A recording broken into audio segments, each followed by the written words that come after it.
The only drug where if you don't partake, you're the one with the problem. Just sit with that for a second because it's a strange inversion when you actually think about it. If you say you don't smoke, nobody bats an eyelid. If you say, I don't take drugs, you are sensible, disciplined. But if you calmly, casually say, I don't drink, suddenly the room shifts a bit. Ah, come on, not even one. Ah, loosen up. Or the one that really bothers me, why not? And I know I'm laying on the tone really thick, but that does tend to be how people ask. It's like an affront. And it's rarely asked with bad intentions. That's the thing. It's just automatic. Like your choice has broken some unspoken social agreement almost. So the question for today, very simple, but not easy. Whose problem is alcohol, really? So, welcome back to The Men We Are. This is a podcast where we try to make sense of modern manhood without pretending we've got it all figured out. And this episode is for anyone who's ever felt that subtle pressure to just go along with the round, even when you didn't really want to. And we're talking about alcohol, and it's not in a preachy way, not in a drink is bad way, not at all. Just curiosity again, because there's something about it, especially among men, that's worth properly unpacking. Like, why is it so normal? Why is it so expected? And why does not drinking sometimes feel like the thing that needs to be explained? So, alcohol is deeply embedded in social life. And I mean, that's not exactly groundbreaking, is it? But what's interesting is how invisible that fact has become. In a lot of Western cultures, drinking is not just an activity, it's like a default setting. If you're having a celebration, you have a drink. If you're commiserating something, you have a drink. First date, go for a drink. After work, have a drink. Big win, bad loss, random Tuesday, doesn't really matter.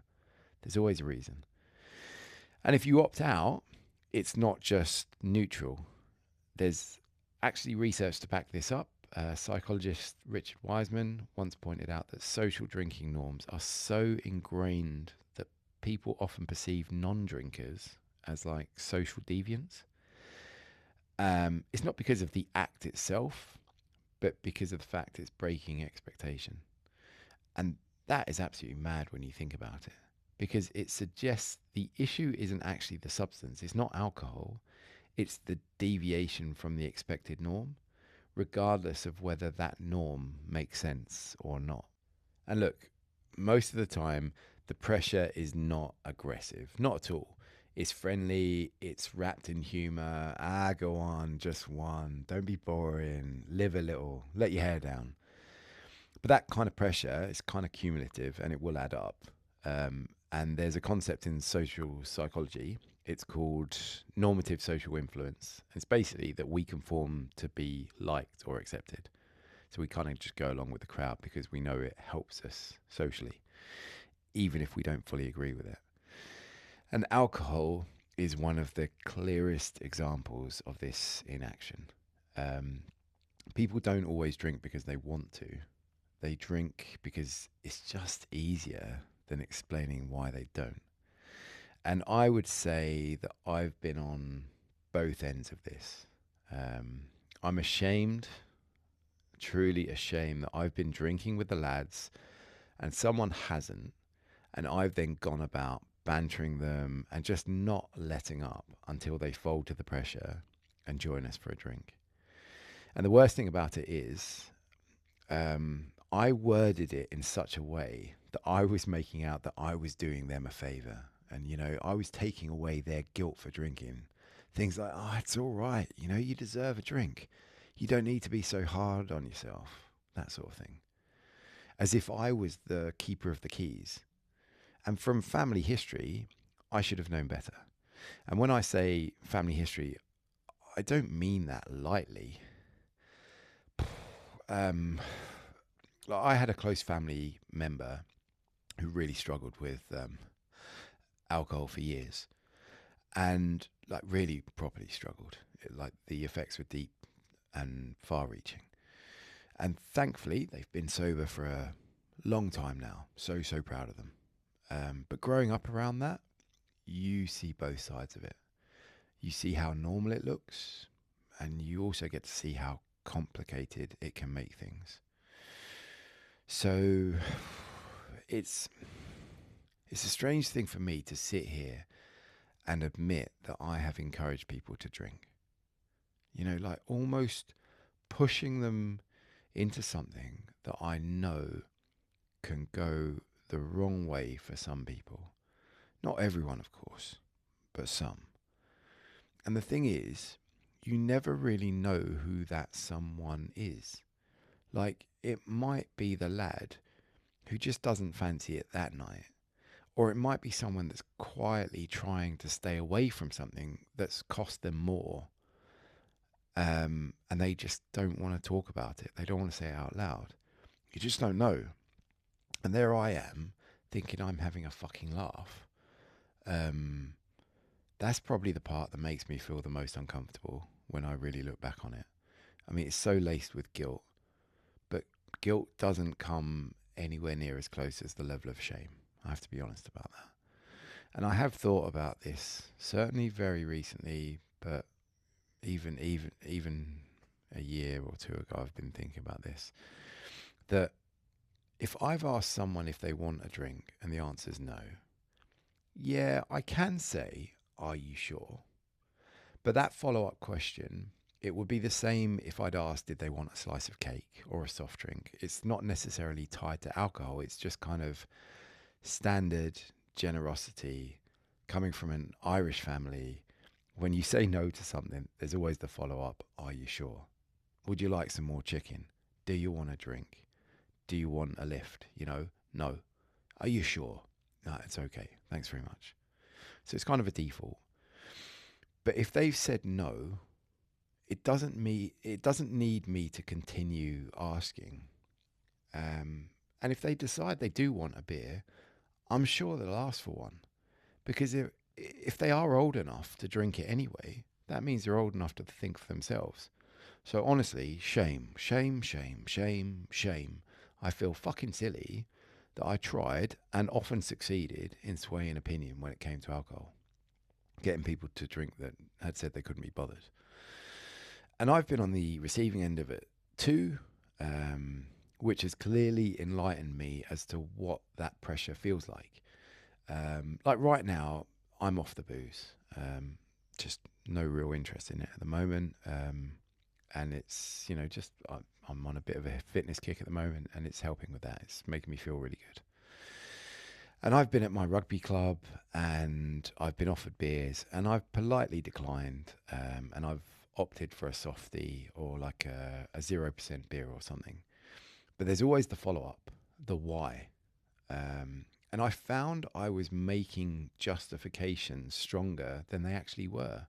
Like I was really leaning into the idea of fitness and weight loss targets, like whatever I could think of to satisfy the why question.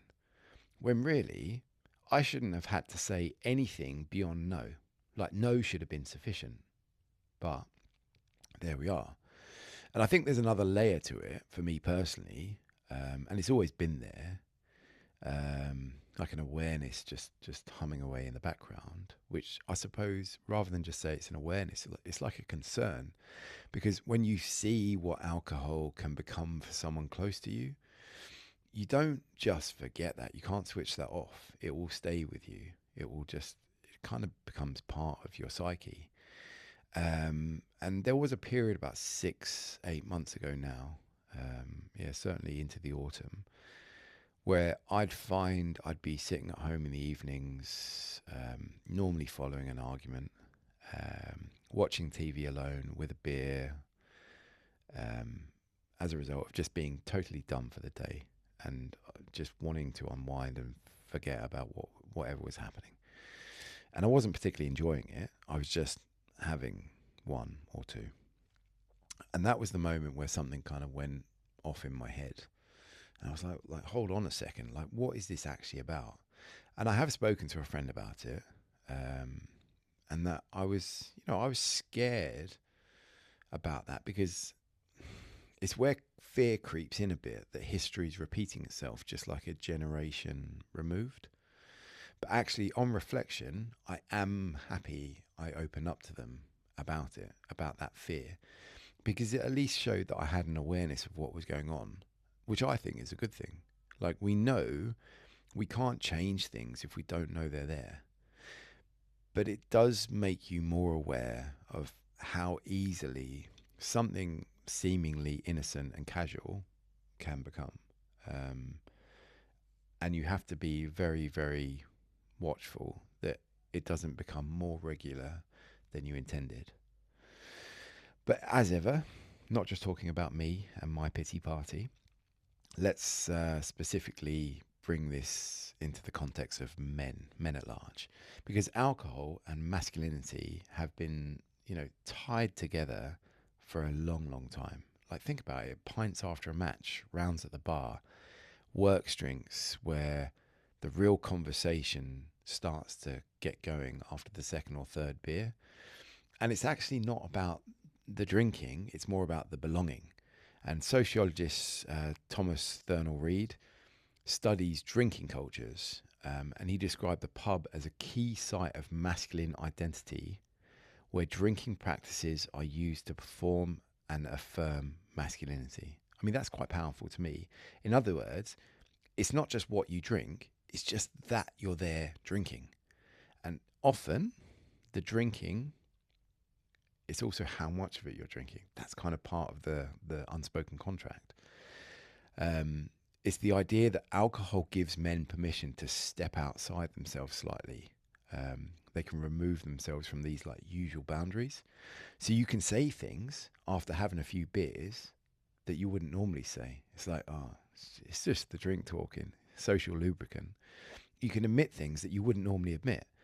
And you can actually have a bit of a deeper chat, but only because there's a pint in your hand. It's like giving you permission, which raises an interesting question. Are men using alcohol as a social lubricant, or do they treat it as like emotional permission? And there's a line of research around what's sometimes called restricted emotionality. And it's the idea that men are often socialized to limit their emotional expression. And we've heard of him so much because it's so relevant. Psychologist Ronald Levin, he developed the concept of this normative male alexithymia, which argued that like many men are incapable of feeling deeply because they've learned not to articulate those feelings.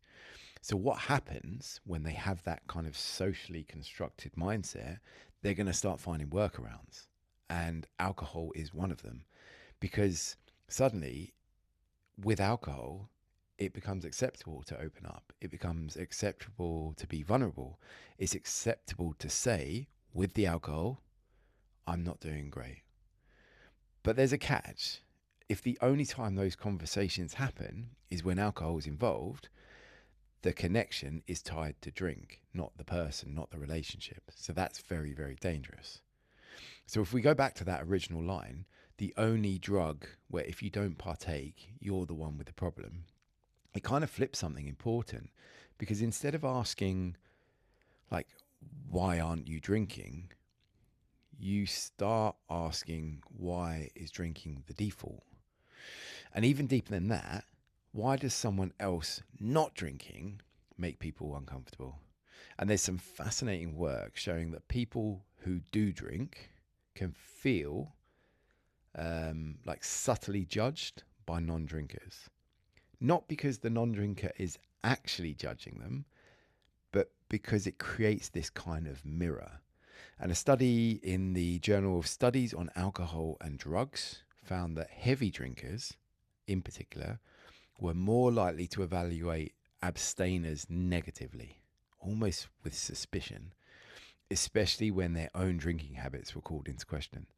So sometimes the reaction isn't about you at all. When someone says, why don't you drink? It's about what your choice represents for them. They're actually relating it more to themselves. And if I go back to that time when I persuaded someone else to drink when they had said they didn't want to, perhaps there was actually in me, in Kieran, a level of jealousy that they didn't need the alcohol to have a good time, and I needed it, or I wanted it. Don't know which it is. And that was making me feel bad about myself that I did. So if I could get them to drink, they were just as bad as me because they'd succumbed to the temptation. You know, I mean, it's a bit messed up, but I think it potentially it is a correct rationale for why I was doing it. No, it is the rationale. I'm not saying it was correct. Now, it's important to say that this whole thing isn't about demonizing alcohol. Um, you know, I love a drink as much as the next person. I've had some wonderful days out and nights out with friends, weddings, days at the rugby, with the beers, with the boys, the dancing, the singing, the merriment. So I'm certainly not demonizing alcohol, and it gives you like that kind of that social buzz, gets your buzz on. Um, and for a lot of people, drinking is social. It's enjoyable, completely manageable. But it is worth questioning a culture where saying no to it requires justification because your participation is expected, and opting out can like subtly affect actually how people perceive you as a person.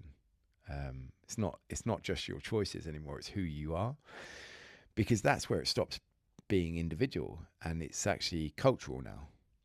So like if we took alcohol out of the equation for a moment, like it's worth questioning what happens if you remove it. So meaningfully think about taking alcohol completely out of the equation. What happens to lads' night out, post-match bonding, work socials? Are they still going to happen? Are they going to be as exciting and fun? Are they going to fade out a bit? And if they fade, what does that say about them? Like, was it the event or was it the alcohol that was fueling the event? Because ideally, the connection should be the thing that matters, not the substance. But in reality, the two are intertwined. So maybe the answer isn't to swing to extremes. Like, it's not everyone should stop drinking, not at all. And it's also not, this is all fine, nothing to see here, everything's perfect. But it's something more honest, like it's a more moderated approach. It's something like just being aware of the pressure, noting your own reactions, and, you know, making space for other people's choices without turning that into a big deal. And maybe, which it's a bit of an uncomfortable one, I suppose, it's it shouldn't be uncomfortable. It's just slightly more difficult. Just learning how to connect without needing the alcohol as a bridge. So, whose problem is alcohol? Um, I don't think it's as simple as just pointing at individuals. I think it's a shared thing. It's certainly a cultural thing. And it's this quiet agreement we've all bought into without really examining. And maybe the real shift will start when, you know, that agreement becomes optional. No thanks doesn't need a story, doesn't need any further justification. Like just one, oh yeah, okay, I'll just have one. You don't need to have a default response. You don't have to feel like you've got your hand behind your back and you're being strong armed into it. And connection between people isn't reliant on what's inside the glass.